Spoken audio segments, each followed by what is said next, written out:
तो hello friends, स्वागत है आप सभी का एक नए वीडियो में। तो चैत्र नवरात्रि कल से शुरू हो रही है, यानी 22 मार्च से नवरात्रि शुरू हो जाएगी और उसी दिन कलश स्थापना यानी घट स्थापना करना है। तो इस बार घट स्थापना का सही मुहूर्त क्या है, 1 घंटे रहेगा या फिर पूरा दिन रहेगा, इसको जान लेते हैं। क्योंकि जिस 1 घंटे का समय बताया जा रहा है उसमें किन लोगों को घट स्थापना करना है, इसका नियम क्या है और घट स्थापना करने की पूजा विधि क्या है, साथ ही आपकी क्या राशि है और आपके राशि के अनुसार आपको किस माता की पूजा सबसे ज्यादा करनी चाहिए और किससे शुभ फल मिल सकता है, इसके बारे में भी अपडेट जानेंगे। तो ये वीडियो काफी खास होने वाला है, इस वीडियो में आप अंत तक बने रहिएगा।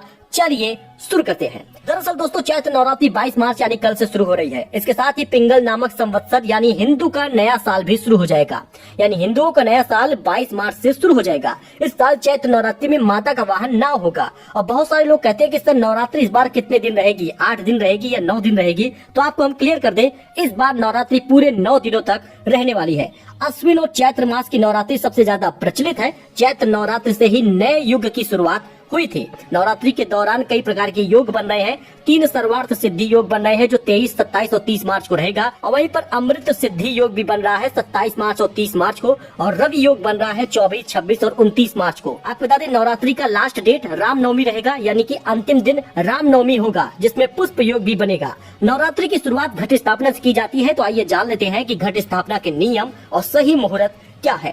आप इसे बहुत ध्यान से समझिएगा। नवरात्रि की शुरुआत प्रतिपदा तिथि इस बार 22 मार्च को पड़ रही है। इसी दिन कलश का स्थापना आपको करना है और घट स्थापना का सबसे अच्छा मुहूर्त 6:23 से 7:32 तक रहेगा। मैंने इसको आपको कई बार बताया है। इसका कारण ये है कि बहुत सारे लोग घट स्थापना सही समय पर नहीं करते, उनको पूजा का लाभ नहीं मिलता। ये ज्योतिषाचार्य द्वारा बताई गई सही जानकारी है जिसको आप सभी आर्टिकल पर जाकर देख सकते हैं, ऑनलाइन भी सर्च कर सकते हैं।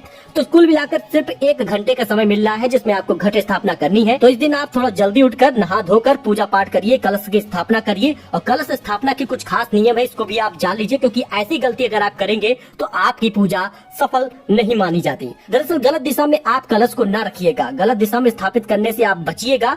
इस दिशा में कलश को स्थापित कीजिए, यानी उत्तर पूर्व दिशा में। अच्छा, कलश का मुंह खुला भी न रखें। अगर चैत्र नवरात्रि पर अगर आप कलश की स्थापना करने वाले हैं तो ध्यान रखिए कि कलश का मुंह खुला न रखें, किसी ढक्कन से ढक कर रखें। ढक्कन को चावल से भर दें और उसके ठीक बीचों बीच नारियल रख दें। ऐसा करना शुभ माना जाता है। कलश स्थापना करने से पहले आप ये काम जरूर करिए कि आप सबसे पहले माता के सामने अखंड ज्योति प्रज्वलित कर ले। इस दिशा को आग्नेय कोण यानी पूर्व दक्षिण दिशा में रखें और साफ सफाई का विशेष ध्यान रखिए, क्योंकि जो लोग जिस कमरे में माता रानी को स्थापित करते हैं उसी कमरे में खाना पीना भी करने लगते हैं, उसी जगहों पर काफी ज्यादा गंदगी फैला देते हैं। तो ऐसा आप बिल्कुल ना करिएगा। माता का कमरा अलग होता है, माँ का कमरा अलग होगा, साफ सफाई वाला होगा। तो इस पर भी विशेष ध्यान दीजिएगा, क्योंकि घर में आप जिस जगह पर कलश स्थापित करें, देवी की चौकी बनाए, वहाँ स्वच्छता का विशेष ध्यान रखना होगा। फिलहाल इन जगहों पर आप न करें घट स्थापना, जैसे कि बाथरूम या किचन के आसपास आप बिल्कुल न रखें। अगर पूजा स्थल के ऊपर कोई अलमारी या सामान रखा हुआ है तो उसे भी अच्छी तरह से साफ कर लें। कलश स्थापना की कुछ विधि है जो आप जान लीजिए। कलश स्थापना की विधि शुरू करने से पहले सूर्योदय से पहले उठ जाइए, स्नान करिए, साफ कपड़े पहनिए और एक साफ स्थान पर लाल रंग का कपड़ा बिछाकर माता रानी की प्रतिमा रखें। इस पर थोड़े से चावल रखें। एक मिट्टी के पात्र में जौ को बो दें। इस पात्र पर जल से भरा हुआ कलश स्थापित करें। कलश पर स्वास्तिक बनाए, इस पर कलावा बांधे, जो कि काफी ज्यादा सिंपल होता है, आसान होता है। साबुत सुपारी ले ले, सिक्का ले ले, अक्षत ले ले, अशोक के पत्ते ले ले या फिर आम का पल्लव ले ले, उसमें उसको रख ले। एक नारियल ले लीजिए, उस पर चुनरी लपेटकर कलावा से बांध दीजिए। इस नारियल को कलश के ऊपर रखते हुए देवी दुर्गा का आवाहन करिए। इसके बाद दीप जलाकर कलश की पूजा करें।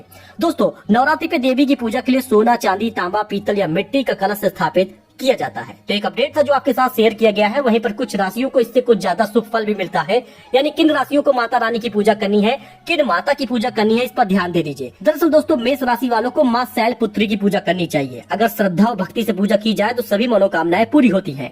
वहीं वृषभ राशि वालों को माँ कुष्मांडा की पूजा करनी चाहिए। मिथुन राशि वालों को माँ चंद्र घंटा की पूजा करनी चाहिए। कर्क राशि वालों को माँ सिद्धिदात्री की पूजा करनी चाहिए। सिंह राशि वालों को माँ काल रात्रि की पूजा करनी चाहिए। अच्छा, कन्या तुला राशि वालों को चंद्र घंटा और माँ ब्रह्मचारिणी की पूजा करनी चाहिए।